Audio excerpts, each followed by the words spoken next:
ہمارے یہاں کیا ہوتا ہے کہ ہر آدمی خود مفتی بن جاتا ہے، آپ کا یہ کام غلط ہے کوئی آپ کو کہہ دے گا، لیکن کیا آپ کے پاس کوئی شریعت کی رہنمائی موجود ہے؟ میں تو اکثر کہا کرتا ہوں کہ جب شرعی معاملے میں کسی کا اختلاف ہو یا کسی اور معاملے میں ہوتا ہے تو اس کو چاہیے کہ کسی شخص کو اگر سمجھ میں نہیں آ رہا تو وہ علماء سے فتویٰ لے لے، جائے ہمارے بڑے بڑے مدارس موجود ہیں ان کے سامنے اپنی بات رکھے، اگر وہ بھی ان سے کہہ دیں کہ جی ٹھیک ہے آپ کی بات صحیح ہے اور جس کو آپ غلط سمجھ رہے ہیں وہ غلط ہے، تو پھر ٹھیک ہے، وہ چیز اس کے سامنے واضح کر دی جائے کہ آپ کی یہ بات ٹھیک نہیں ہے، دیکھیے شریعت کی روشنی میں، اور جو طریقہ ہوتا ہے بتانے کا، رسوا کرنا نہیں، ذلیل کرنا نہیں، لوگوں کے سامنے توہین مقصود نہ ہو، بلکہ اس تک خاموشی سے بات پہنچ جائے کہ آپ کی یہ بات ٹھیک نہیں ہے، آگے وہ عمل کرے نہ کرے وہ الگ مسئلہ ہے۔ اب ہمارے ہاں کیا ہوتا ہے کہ ہر آدمی اپنی جگہ مفتی ہے، وہ کہتا ہے بھائی آپ کی بات غلط ہے، وہ کہتے ہیں آپ کی بات غلط ہے، لیکن بیچ میں کوئی ثالث نہیں ہے۔ کس نے عالم سے پوچھا ہے، کس نے علماء کے سامنے بات رکھی ہے، کس کے پاس کسی بڑے مدرسے کا فتویٰ ہے؟ کچھ بھی نہیں۔ تو از خود کسی معاملے میں اپنی رائے دے دینا یہ حل نہیں ہوتا مسئلے۔ بہرحال رمضان المبارک کا مہینہ ہے، مختصراً جو چیزیں آپ کے سامنے آنی چاہیے وہ جو ضروری ہے، نمبر ایک سحری۔ سحری کے احکام اور فضائل قرآن کریم کے احادیث میں نبی اکرم صلی اللہ علیہ وسلم نے بیان فرمائے ہیں۔ تسحروا فإن فی السحور برکہ، فرمایا سحری کیا کرو اس میں برکت ہے۔ آدھی رات کے بعد سے سحری کا وقت شروع ہو جاتا ہے، لیکن آخر میں سحری کرنا، اتنا آخر میں بھی نہیں کہ جی اذان کا وقت ہونے والا ہو، اور بلکہ اکثر اذان ہو جاتی ہے اور لوگ پانی کے گلاس ہاتھ میں لیے پھر رہے ہوتے، تو یہ چیز غلط ہے۔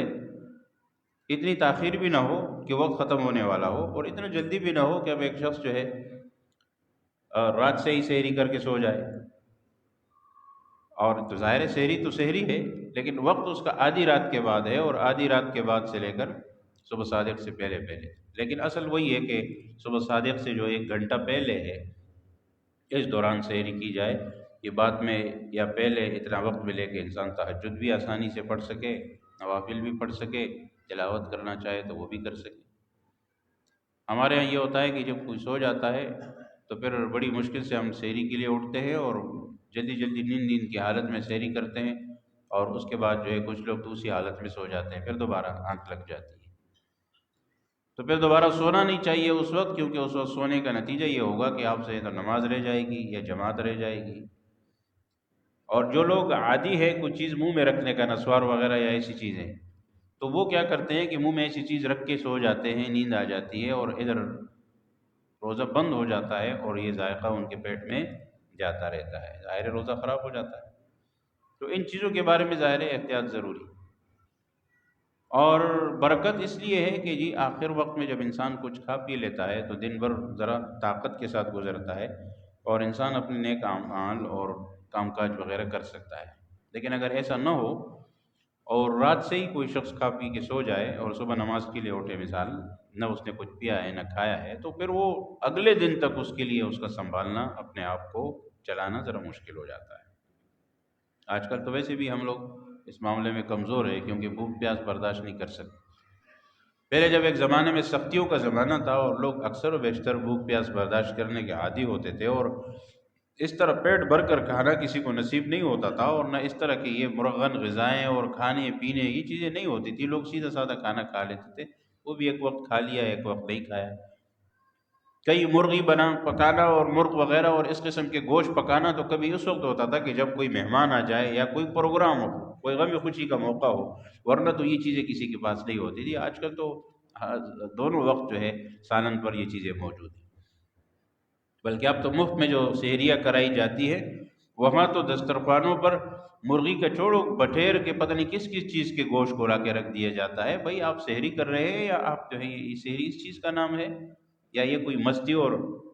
انسان جو ہے اللہ کے احکام کا مقصد یہ نہیں ہے سحری کرنے کا کہ انسان رمضان کو کھانے پینے کا مہینہ بنا لے۔ رمضان اپنے آپ کو کھانے پینے سے روکنے اور کم کرنے کا مہینہ ہے، ہم نے رمضان المبارک کو کھانے پینے کا مہینہ بنا دیا۔ یہ بھائی رمضان کا مہینہ آ رہا ہے، دن کو روزہ رکھیں گے، شام کو خوب کھائیں گے، سحری کو خوب کھائیں گے، تو جو دن کو روزہ رکھا اس کی کسر تو ختم ہو گئی نا، پھر اس کا نقصان تو پھر بھی ہمیں کھانے پینے کا ہو رہا ہے۔ آپ دیکھیں گے رمضان المبارک میں کھانے پینے کی وجہ سے ہم بیمار ہوتے ہیں، روزے کی وجہ سے کوئی بیمار نہیں ہوتا۔ روزہ تو مفید ہے، فائدہ مند ہے۔ رمضان المبارک میں زیادہ کھانے کی وجہ سے مسئلے بنتے ہیں،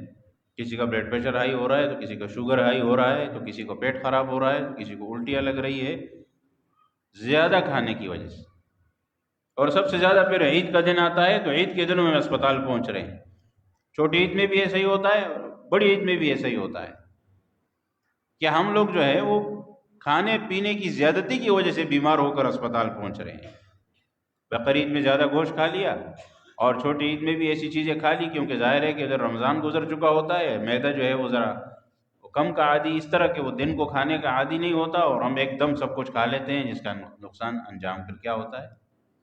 بیماری۔ تو رمضان المبارک کھانے پینے کا مہینہ نہیں ہے، کھانے پینے سے اپنے آپ کو روکنے کا مہینہ ہے۔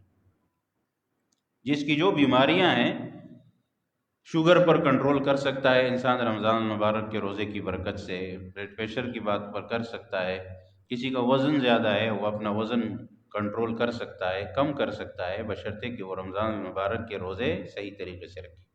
اور سحری اور افطاری میں وہ چیزیں کھائے جو اس کے لیے مفید ہیں، جو چیزیں منع ہیں وہ نہ کھائیں۔ لوگ کہتے ہیں رمضان کا مہینہ ہے، کچھ نہیں ہوتا، کھاؤ پیو، روزے رمضان کی برکت ہے، کچھ بھی نہیں ہوگا۔ یہ بات غلط ہے بھائی۔ اللہ تبارک و تعالیٰ نے اپنا ایک نظام بھیجا ہے، نقصان والی چیز کھائیں گے تو نقصان ہوگا، اور فائدے کی چیز کھائیں گے تو فائدہ ہوگا، یہ نتیجہ اس پر مرتب ہوتا ہے۔ اب ایک شخص رمضان میں زہر کھانا شروع کر دے کہ رمضان کا مہینہ ہے، میں زہر بھی کھا لوں کچھ نہیں ہوگا، تو ایسا تو نہیں ہوتا بھائی۔ جس چیز کا جو اثر ہے وہ آپ پر ہوگا، لہذا رمضان المبارک کا مقصد یہ نہیں ہے کہ انسان بد پرہیزی کرے۔ جو چیزیں اس کے لیے رمضان کے علاوہ، جیسے کوئی بیمار شخص ہے تو ڈاکٹر کے مشورے اور پرہیز کے مطابق جو چیزیں منع ہے وہ منع رکھے، اور جو منع نہیں ہے تو وہ پھر کھائے، لیکن ہر چیز اپنے حد کے اندر۔ قرآن کریم میں اللہ نے فرمایا کلوا واشربوا ولا تسرفوا، کھاؤ پیو، لیکن آگے فرمایا اسراف مت کرو۔ کھانے پینے کے بعد اسراف کا ذکر کیوں ہے؟ کھانے پینے میں تو اسراف ہوتا ہے۔ اب جتنا بھی پینے کی چیزیں ہیں، آپ دیکھیں گے نا دسترخوان پر ہمارے سامنے، اب میٹھی چیزیں آ گئی، اور پھر میٹھے شربت ہے، اور مختلف رنگ برنگے شربت، اصلی بھی ہے، جعلی بھی ہے، نقلی بھی ہے، 2 نمبر بھی ہیں، پتہ نہیں کس قسم کے لا کے رکھتی ہے۔ تو اس سے فائدہ تو نہیں ہوگا، نقصان ہوگا۔ سادہ پانی، دیکھیں حدیث میں آتا ہے نا، کھجور سے یا سادہ پانی سے افطار۔ اس کے بعد جو ہے اگر فروٹ میسر ہے تو انسان فروٹ کھا لے، ورنہ اپنا کھانا کھائے، بات ختم، جو عام دنوں میں کھاتا ہے۔ تو اس لیے یہ اللہ کی نعمتیں ہیں۔ اللہ تعالیٰ رمضان المبارک میں غریب سے غریب شخص کے دسترخوان کو بھی نعمتوں سے بھر دیتا ہے، لیکن اس کا مقصد یہ نہیں ہے کہ ہم وہ چیز بھی کھائیں جو ہمارے لیے اچھی نہیں ہے، یا جو اچھی بھی ہے لیکن حد سے زیادہ کھائیں، یہ حکم کہیں شریعت میں نہیں ہے۔ یہ ہمارے اپنا جو ہے وہ حرص ہے، لالچ ہے، اور ہم اپنے جو ہے وہ ایک ہماری طبیعت کا مزاج ہوتا ہے کہ ہم کی چیز ملے تو پھر خوب کھاؤ، ایسا نہیں، ہر چیز حد کے اندر۔ پھر یہی ہوتا ہے، پھر تراویح ہم سے نہیں ہوتی، اس لیے کہ زیادہ کھانے کے بعد پھر انسان تراویح کی جماعت صحیح نہیں پڑھ سکتا، کھڑا نہیں ہو سکتا زیادہ دیر، تھک جاتا ہے۔ اب تو موسم اچھا ہے،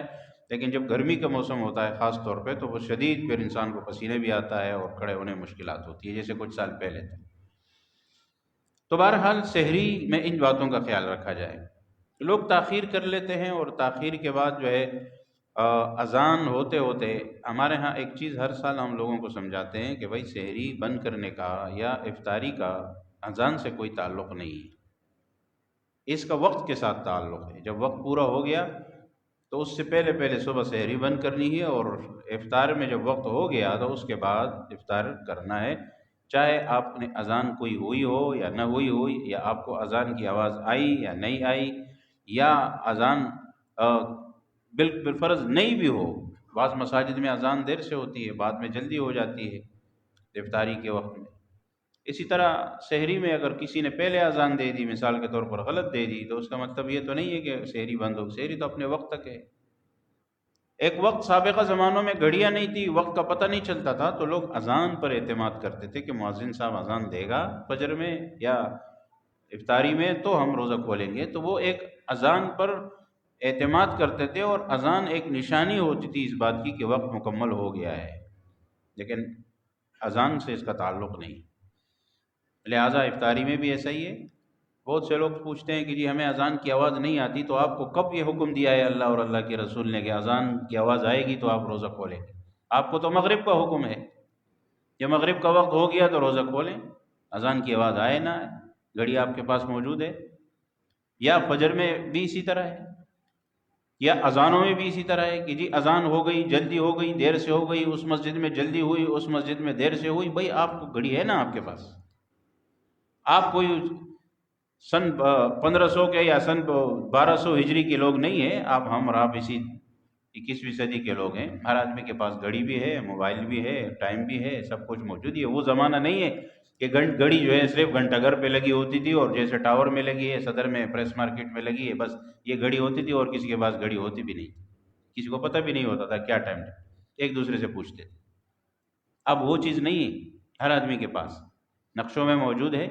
شہری کے وقت جو ہے، آپ جو وقت نقشے میں موجود ہے اس سے 2-4 منٹ پہلے بند کریں، بلکہ اگر 10 منٹ پہلے کر لیں، 5 منٹ کر لیں تو زیادہ اچھا ہے۔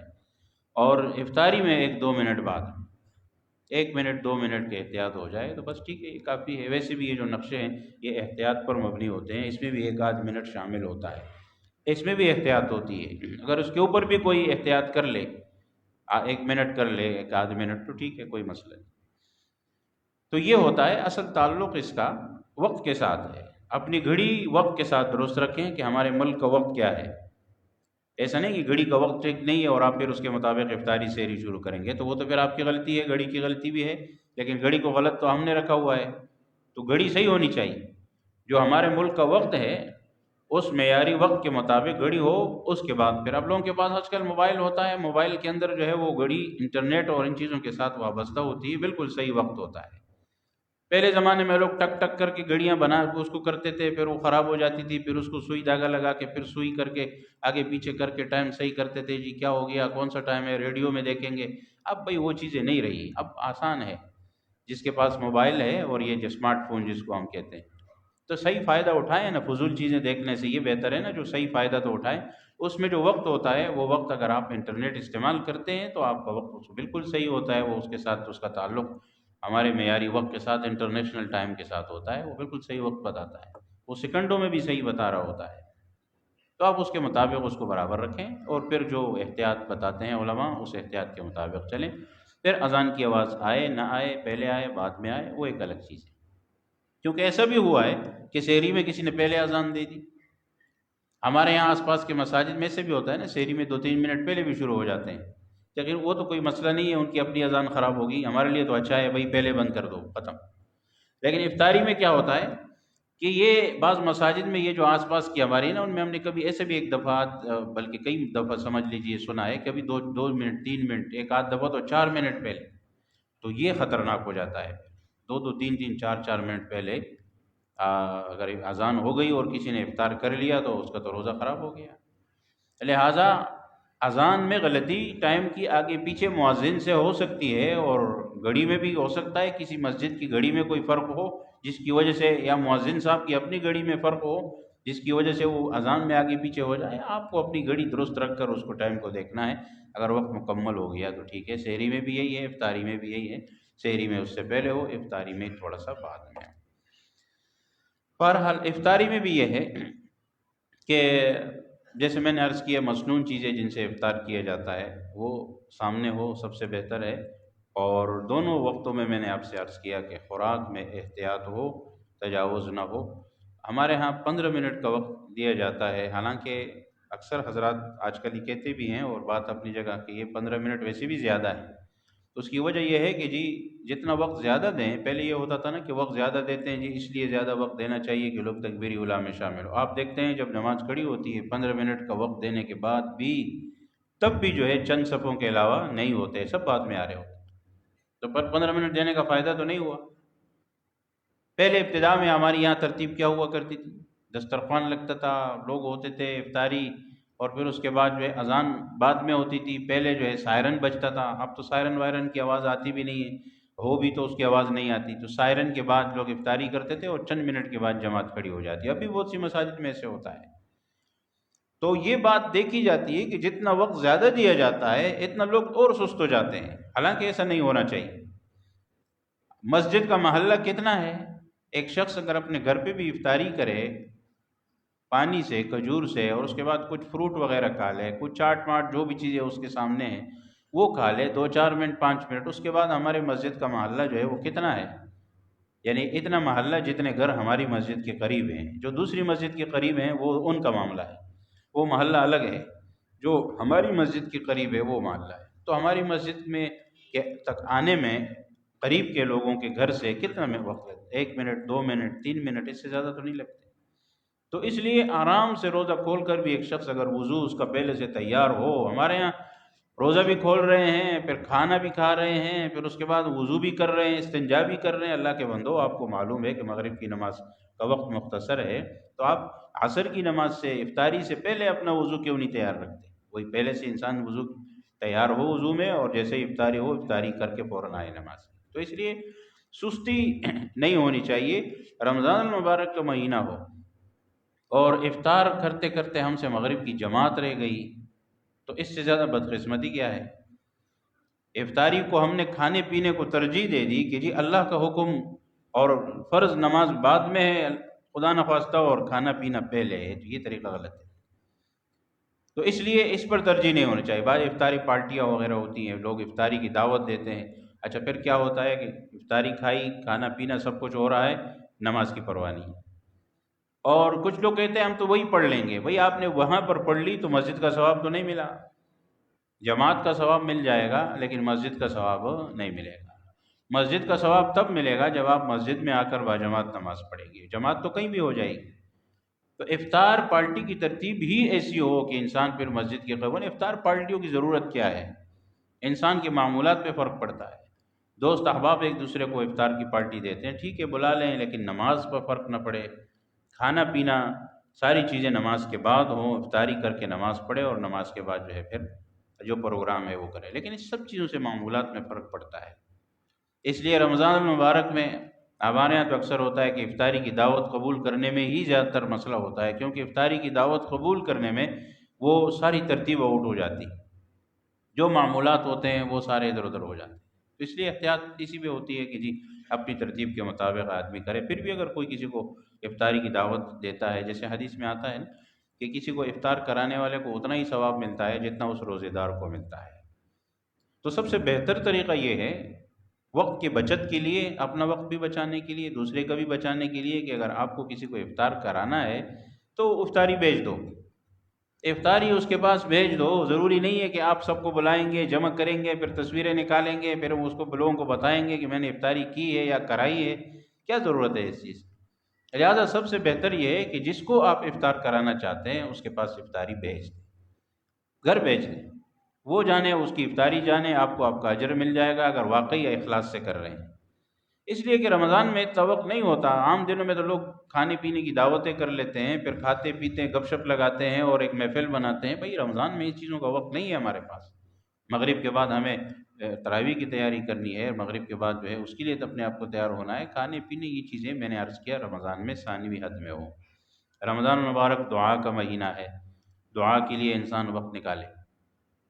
اور سب سے قیمتی اوقات فجر کے بعد، سحری کا وقت اور افطاری کا، یہ ایک ایک گھنٹے کا حساب لگائیں۔ 1 گھنٹہ سحری بند ہونے سے پہلے، 1 گھنٹہ افطاری سے پہلے عصر کے بعد،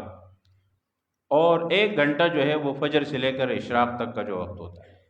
یہ 3 گھنٹے دن میں خاص طور پر انسان اس میں نیک اعمال کر کے دعا خصوصی طور پر انسان کرے تو یہ 30 دن اگر مہینہ پورا ہو تو 90 گھنٹے بن جائیں گے، یہ سب سے زیادہ قیمتی۔ اور ہمارے ہاں ہم انہی کو ضائع کرتے ہیں، سحری کے اوقات بھی ضائع ہو رہے ہیں، افطاری کی بھی ضائع ہو رہے ہیں۔ افطاری کا وقت ہے اور بازاروں میں گھوم رہے ہیں، جی سودا سلب خرید رہے ہیں، بھائی یہ کسی اور وقت میں خریدیں۔ آپ دیکھیں نا افطاری کا وقت کتنا رش ہوتا ہے بازار میں، حالانکہ یہ دعا کا وقت ہے، یہ تو انسان تنہائی کا وقت ہے کہ اللہ سے مانگے افطاری کے دسترخوان پہ بیٹھے، اور سحری میں بھی اسی طرح ہے۔ تو یہ اوقات مخصوص کرنے ہیں، ان اوقات کو ہم نے خاص رکھنا ہے دعا کے لیے، اللہ سے مانگنے کے لیے۔ رمضان المبارک کا مہینہ قرآن کی تلاوت کا مہینہ ہے، اسپیشل خاص طور پر قرآن کریم کی تلاوت خود کرنا، قرآن کریم کی تلاوت سننا، تراویح میں سننا، کیونکہ قرآن جب انسان خود پڑھتا ہے تو اس کا اجر ہے، حدیث میں آتا ہے 1 حرف کے بدلے 10 نے کیا۔ پھر جب انسان اس تلاوت کو نماز میں کرتا ہے تو کئی گنا وہ اجر بڑھ جاتا ہے، کہ جب قاری صاحب تلاوت کر رہے ہیں نماز میں، اور ایک جب کوئی سنتا ہے اس کے پیچھے کھڑے ہو کے، اس کا اجر پھر اس سے بھی زیادہ بڑھ جاتا ہے جو ہم ویسے کسی کی تلاوت سنیں۔ ہم ویسے کسی کی تلاوت سنیں نماز کے علاوہ تو اتنا اجر اتنا نہیں ہے جتنا تراویح میں یا جماعت میں کھڑے ہو کر امام کی تلاوت سننے کا ہے۔ لہٰذا اتنی آسانی سے تراویح کی جماعت نہیں چھوڑ سکتے۔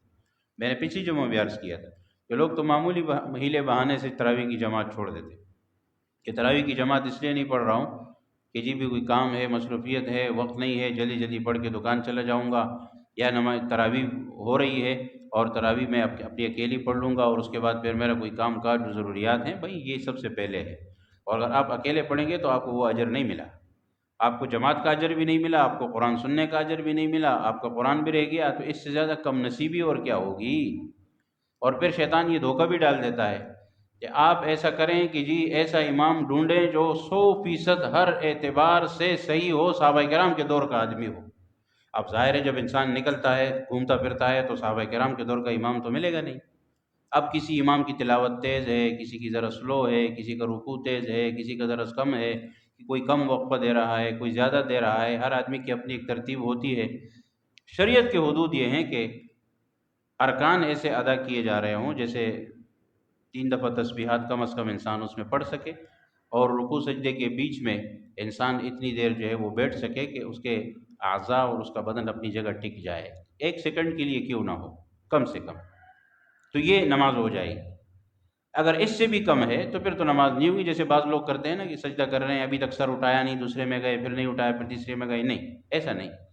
لیکن یہ ہے کہ جی رکوع سجدہ اپنی اپنی جگہ ہو رہا ہے، باقی اس کے درمیان کتنا وقت ہونا چاہیے، کم ہونا چاہیے، زیادہ ہونا چاہیے، وہ انسان اپنے حساب سے سیٹ کرتا ہے، مقتدیوں کو بھی دیکھتا ہے، کیونکہ حدیث میں یہ ہے کہ بھائی مقتدیوں کے حالات کو بھی دیکھنا پڑے، لوگوں کے کام کاج ہیں، لوگوں کی ضروریات ہے، 5-10 منٹ کا فرق پڑتا ہے، زیادہ نہیں پڑتا، لیکن بہرحال ایک ترتیب ہوتی ہے۔ امام کو حکم ہے کہ وہ مقتدیوں کی رعایت رکھے، ورنہ ایک صحابی رسول کو رسول اللہ صلی اللہ علیہ وسلم یہ نہ فرماتے کہ افتان انت یا معاذ۔ حضرت معاذ رضی اللہ عنہ جب عشاء کی نماز میں سورہ بقرہ پڑھتے تھے اپنی مسجد میں، تو صحابہ کرام نے شکایت کی، دیکھو پڑھنے والا صحابی ہے، اس سے زیادہ بہتر ہم نہیں ہیں، اور کوئی امام آپ کو نہیں ملے گا آج کل، اور جو پیچھے سننے والے تھے نا وہ بھی صحابی تھے، تو پھر آپ کہیں گے کہ خدا نخواستہ ایک صحابی تھے اور وہ قرآن سے تنگ ہو گئے۔ نہیں بھائی، ایسی بات نہیں ہے، ہر آدمی کی اپنی ضروریات کام کاج ہوتے ہیں۔ صحابی نے عذر پیش کیا رسول اللہ صلی اللہ علیہ وسلم کہ اللہ کے رسول صلی اللہ علیہ وسلم، معاذ جو ہے نماز میں زیادہ پڑھاتے ہیں، لمبی پڑھاتے ہیں، ہم دن بھر تھک جاتے ہیں، کھیتی باڑی کرتے ہیں، تو پھر ہمیں نماز میں شریک ہونا مشکل ہو جاتا ہے۔ تو آپ علیہ السلام نے ان کو بلا کے کیا فرمایا، افتان انت یا معاذ، معاذ لوگوں کو فتنے میں ڈال رہے ہو، یہ کیا کر رہے ہو، ایسا مت کرو۔ تو اس لیے امام کو حکم دیا جاتا ہے کہ وہ مقتدیوں کی رعایت رکھے۔ لہٰذا اگر کوئی شخص یہ کہے کہ جی میں ایسا امام ڈھونڈوں گا کہ جی وہ صحابہ کی دور کا ہو، خود تو ہم اس دور کے ہیں، لیکن امام ہمیں صحابہ کے دور کا چاہیے، قاری صاحب صحابہ کے دور کا چاہیے، اور اس طرح جو ہے وہ جو دیندار لوگ ہیں نا، جن کو ہم دیندار سمجھتے ہیں کہ یہ تبلیغ والے ہیں، یہ نیک لوگ ہیں، وہ سارے کے سارے صحابہ کی طرح ہونا چاہیے، اس میں کوئی کمی بیشی نہیں ہونی چاہیے۔ تو ایسے فرشتہ کون ملے گا؟ اور پھر کیا ہوتا ہے کہ شیطان جب یہ بات دل میں ڈالتا ہے تو اس کا نتیجہ یہ ہوتا ہے کہ 100% آدمی تو ملتا نہیں ہے، تو پھر ہم جماعت سے محروم۔ پھر کوئی کہتے ہیں جی میں تو نہیں پڑھوں گا، میں تو اپنی پڑھوں گا، میں تو یہ مطمئن نہیں ہوں، میں اس سے مطمئن نہیں ہوں۔ یہ سب شیطان کا دھوکہ ہوتا ہے، نماز سے محروم کرنا ہے آپ کو، آپ کی جماعت سے، ثواب سے، اجر سے محروم کرنا ہے۔ لہٰذا ان باتوں کی طرف توجہ نہیں دینی ہے۔ اور پھر امام تو حدیث میں آتا ہے کہ ضامن، وہ تو ذمہ دار ہے آپ کی نماز کا، آپ کو کیا ہے، آپ تو امام کے پیچھے ہو نا، امام ذمہ دار ہے، وہ جانے اس کا کام جانے۔ اگر نہیں ہو رہی ہے نماز آپ کی بالفرض تو اس کا گناہ بھی امام کے اوپر ہے، آپ کو کیا ہے، آپ کو کیا، آپ پڑھو۔ یہ کیا کرتے ہیں کہ نہیں جی امام صاحب کو میری ترتیب کے مطابق نماز پڑھنی ہوگی، اگر کوئی امام صاحب میری ترتیب کے مطابق نماز نہیں پڑھے گا تو میں تو اس کے پیچھے نہیں پڑھوں گا، تو جائے نہ پڑھے۔